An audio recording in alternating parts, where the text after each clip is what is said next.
আমি দেবাশিস বসুকে অনুরোধ করছি আমাদের আজকে স্বাধীনতা দিবস উপলক্ষে যে ছোট্ট একটা আয়োজন করেছি ব্যক্তিগত উদ্যোগে, সেইখানে দাঁড়িয়ে আমি মাত্র কয়েকজনকেই বলতে পেরেছি, তারাও এসছেনও ভারত মাতাকে সম্মান জানিয়েই। আমি দেবাশিস বসুকে বলবো কিছু করার জন্য আজকের দিনটাকে মনে রেখে।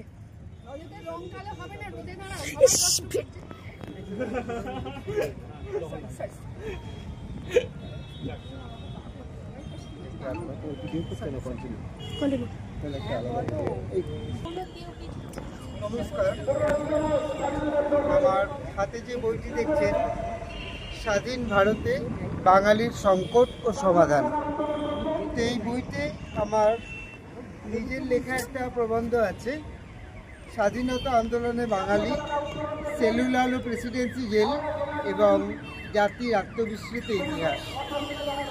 তো এই বইটি থেকে আমি কিছু অংশ বলবো। একটা কথা বলি, আজ 15ই আগস্ট, আজ আমাদের স্বাধীনতা দিবস। একই সঙ্গে আজকে ঋষি অরবিন্দের জন্মদিন, যার সম্পর্কে বলতে গিয়ে চিত্তরঞ্জন দাস বলেছিলেন ইনি এসেছেন পৃথিবীর বুকে এক নতুন আলোকবর্তিকা নিয়ে। অরবিন্দ দাস যখন ঋষি হননি, যখন তিনি মহাবিপ্লবী অরবিন্দ ঘোষ, সেই সময়কার কিছু কথা আমার নিজেরই লেখা থেকে আমি একটু পড়ে শোনাচ্ছি। ক্ষুদিরামের কথা আমাদের পূর্ববর্তী বক্তা বললেন।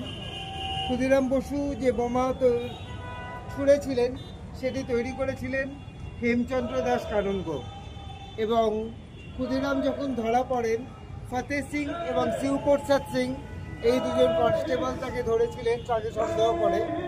তো উনি ধরা পড়ার পরে তারপরে যেটা হয়, তারপরের কিছু কথা আমি এখান থেকে বলবো। ইতিমধ্যেই মুজফ্ফরপুরে এই বোমার মামলার উৎস সন্ধান করতে পুলিশ কমিশনার চার্লস আগাস্টাস টেগাটের নেতৃত্বে তদন্তে নামে কলকাতা পুলিশ। 1908 সালের 2রা মে মানিকতলার 32 নম্বর মুরারিপুকুর রোডে অরবিন্দ ঘোষের পিতা ডাক্তার কৃষ্ণধর ঘোষের বাগানবাড়ি থেকে যুগান্তর সংগঠনে বিপ্লবীদের গ্রেপ্তার করে পুলিশ। অরবিন্দ ঘোষ, বারেন্দ্র কুমার ঘোষ, হেমেন্দ্র ঘোষ, উল্লাসকর দত্ত, ইন্দুভূষণ রায়, বিজয় কুমার নাগ, নলিনীকান্ত গুপ্ত, বিভূতিভূষণ সরকার, শচীন কুমার সেন এবং নরেন্দ্রনাথ বক্সি, পরেশচন্দ্র মৌলিক, কুঞ্জলাল সাহা, শিশির কুমার ঘোষ, উপেন্দ্রনাথ বন্দ্যোপাধ্যায়, পূর্ণচন্দ্র সেন প্রমুখ এদিন গ্রেপ্তার হন। পরবর্তীতে বাংলার আরও বিভিন্ন গোপন স্থানে অনুসন্ধান চালিয়ে হেমচন্দ্র দাস কানুনগো, কানাইলাল দত্ত, সুশীল সেন, নিরাপদ রায়, ঋষিকেশ কাঞ্জিলাল, ধরণীনাথ গুপ্ত, সুধীর কুমার সরকার, নিখিলেশ্বর নাথ মৌলিক, বিজয়চন্দ্র ভট্টাচার্য, অশোক নন্দী, নগেন্দ্রনাথ গুপ্ত, নরেন্দ্রনাথ গোস্বামী, বিজয়রত্ন সেনগুপ্ত, মতিলাল বসু, দীনদয়াল বসু, দেবব্রত বসু, হেম সেন, বীরেন্দ্র সেন, বীরেন্দ্রনাথ ঘোষ, কৃষ্ণজীবন সান্যাল, প্রভাষচন্দ্র দেব, বালকৃষ্ণ হরিকে গ্রেপ্তার করে ইংরেজ পুলিশ। এই মামলা মুরারিপুকুর বোমার মামলা নামে খ্যাত। আলিপুর আদালতে প্রায় 1 বছর ধরে এই মামলা চলে। এই মামলার প্রমাণ হিসেবে 1000টি প্রত্নবস্তু আদালতে উপস্থিত করা হয়েছিল। মোট 222 জন সাক্ষী দেন। অবশেষে 1909 সালের 6 মে মুরারিপুকুর বোমার মামলার রায় প্রকাশ হয়। দেশবন্ধু চিত্তরঞ্জন দাস আইনজীবী হিসেবে অসাধারণ সওয়াল জবাবের ফলে অরবিন্দ ঘোষ মুক্তি পান। বারেন্দ্র ঘোষ এবং উল্লাসকর দত্তকে মৃত্যুদণ্ড দেওয়া হয়েছিল। পরে আপিলে হাইকোর্টের রায়ে এনাদের মৃত্যুদণ্ড রদ হয় এবং পরিবর্তে যাবজ্জীবন দ্বীপান্তর দণ্ড হয়। শ্রী উপেন্দ্রনাথ বন্দ্যোপাধ্যায়, হেমচন্দ্র দাস কানুনগো, বিভূতি সরকার, বীরেন্দ্র সেন, সুধীর ঘোষ, ইন্দ্রনাথ নন্দী, অবিনাশ চন্দ্র ভট্টাচার্য, শৈলেন্দ্রনাথ বসু, ঋষিকেশ কাঞ্জিলাল ও ইন্দুভূষণ রায়ের যাবজ্জীবন দ্বীপান্তর দণ্ড হয়। এটা হয়েছিল সেলুলার জেলে। পরেশ মৌলিক, শিশির ঘোষ ও নিরাপদ রায় এই 3 জনের 10 বছর দ্বীপান্তর দণ্ড হয়। অশোক নন্দী, বালকৃষ্ণ হরিদাস, শিশির কুমার সেনের 7 বছর দ্বীপান্তর হয়। এরাই হলেন বিংশ শতাব্দীর দ্বীপান্তরের বন্দীদের প্রথম দল।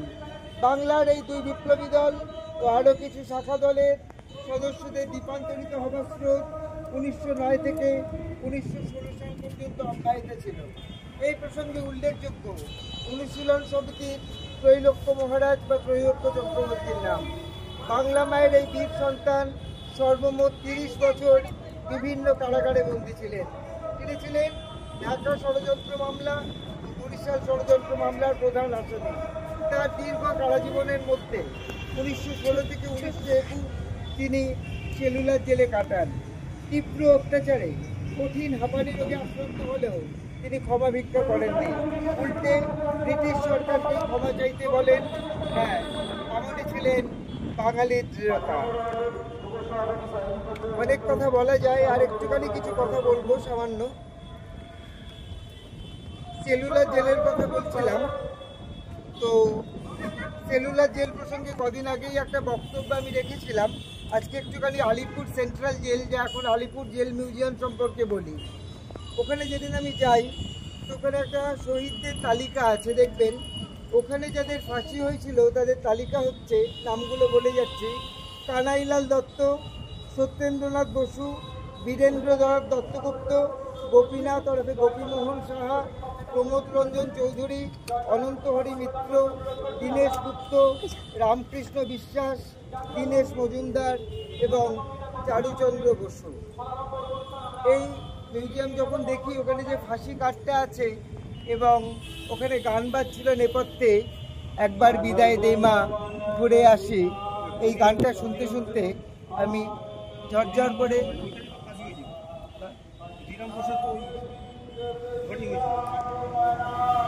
ওখানে আমরা ঝরঝর করে আমি কাঁদছিলাম। তো এই দিনগুলো আমরা ভুলবো না, আমরা ভুলতে দেব না। আমরা এখানে অনেক ছোট বাচ্চারা রয়েছে, আমাদের ভবিষ্যৎ প্রজন্ম, আমাদের বড়রাও রয়েছেন। সবাইকে বলবো, ভারতের স্বাধীনতা আন্দোলনে বাঙালির এই গৌরব কথা আমরা যেন না ভুলি। আর একটা কথা, সবশেষ কথা বলবো, একটা কথা বলে, আন্দামানের সেলুলার জেলের বন্দি তালিকায় সবথেকে বেশি বন্দি ছিল বাংলা থেকে এবং তারপরে পাঞ্জাব থেকে। ভারত যখন স্বাধীন হলো, ডিভাইড অ্যান্ড রুল পলিসির মাধ্যমে ইংরেজরা ভারত ভাগের নাম করে দুটি প্রদেশকে ভাগ করলো, বাংলা এবং পাঞ্জাব। বুদ্ধদেব গুহার একটা বই আছে, নাজাই। নাজাই মানে ব্যাড ডেটর, অর্থাৎ টাকা ধার করেছেন কিন্তু সেই টাকা ফেরত পাওয়ার আশা নেই, তাকে অর্থনীতির ভাষায় বলে নাজাই খাত। ভারতবর্ষের স্বাধীনতার জন্য সবথেকে বেশি রক্ত ঝরিয়েছিল বাংলা আর পাঞ্জাব, ভাগ হয়েছিল বাংলা আর পাঞ্জাব। এবং আমরা যদি ভারতবর্ষের ইতিহাস দেখি, স্বাধীনতার পরবর্তী অধ্যায় দেখবেন, পাঞ্জাবে যারা চলে এসেছিলেন পশ্চিম পাঞ্জাব থেকে পূর্ব পাঞ্জাবের দিকে, তাদের জন্য যে ত্রাণ, তাদের জন্য যে পুনর্বাসন ইত্যাদি হয়েছিল, বাংলার জন্য তার বরাদ্দ ছিল শূন্য। তারপরেও বাঙালি বেঁচে আছে। বাঙালি 60 লক্ষ বাঙালি মারা গেছে আমাদের মন্বন্তরে। বাঙালি 76-এর মন্বন্তরে মারা গেছে 15 লক্ষ। তারপরেও বাঙালি বেঁচে আছে, ফিনিক্স পাখির মতন বারবার জেগে উঠেছে। আজকেও যখন চেষ্টা চলছে বাঙালিদেরকে কোণঠাসা করার, বাঙালি কিন্তু আবার প্রতিবাদে আছে, বাঙালি লড়াইতে আছে। আজ ভারতের স্বাধীনতা দিবস। আমরা সমস্ত জাতি এবং সমস্ত ধর্মের প্রতি শ্রদ্ধা জানাই এবং একই সঙ্গে বলি, বাংলা এবং পাঞ্জাব ভারতের স্বাধীনতার ইতিহাসে এদের অবদান কোনোদিন ভোলার নয়, আমরা ভুলব না। বন্দে মাতরম।